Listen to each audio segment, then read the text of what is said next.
चला तर मंडळी, आज आपण बनवूया मसाले भात. आणि हा जरा व्हेज पुलावसारखा बनवणार आहे आपण. यामध्ये मी सगळ्या भाज्या चिरून घेतलेल्या आहे. कांदा, मिरची, लसूण सगळं चिरून घेतलेलं आहे.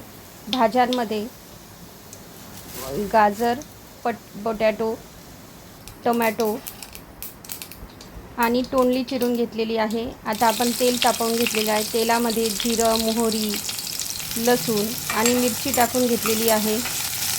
कांदा टाकून व्यवस्थित आपण त्याला परतून घेऊया. कांदा परतून झाला की आता आपण त्याच्यामध्ये तिखट, मीठ, मसाले टाकूया. कांदा व्यवस्थित लालसर होईपर्यंत आपल्याला परतायचं आहे. आता आपण त्याच्यामध्ये तिखट, मीठ, हळद आणि थोडा मसालासुद्धा टाकूया, म्हणजे धने पावडर, जिरे पावडर. आता आपण ह्याच्यामध्ये ह्याला व्यवस्थित परतून घ्यायचं आहे. परतून झाल्यानंतर आता आपण ह्याच्यामध्ये ज्या भाज्या चिरून घेतलेल्या आहे ते टाकूया. टोमॅटो, एक एक करून सर्व भाज्या आपण ह्याच्यामध्ये टाकणार आहोत. प्रत्येकाच्या हाताला वेगळी चव असते.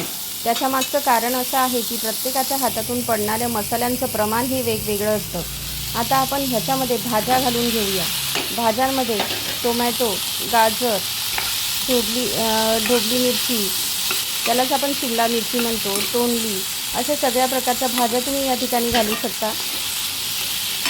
भाज्या व्यवस्थित परतून घेऊया मसाल्यांमध्ये.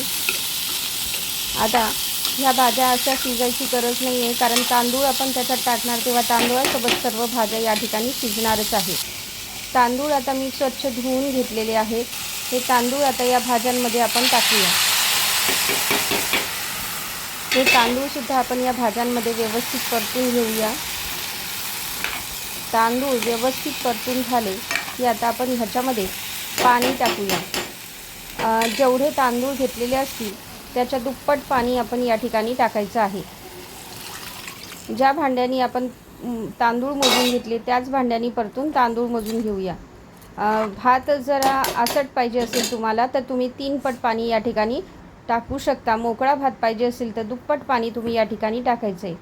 आता शेवटी आपण यामध्ये मीठ आणि जो तुम्हाला मसाला आवडत असेल, गरम मसाला ज्या कुठल्या कंपनीचा आवडत असेल तो तुम्ही या ठिकाणी टाकू शकता.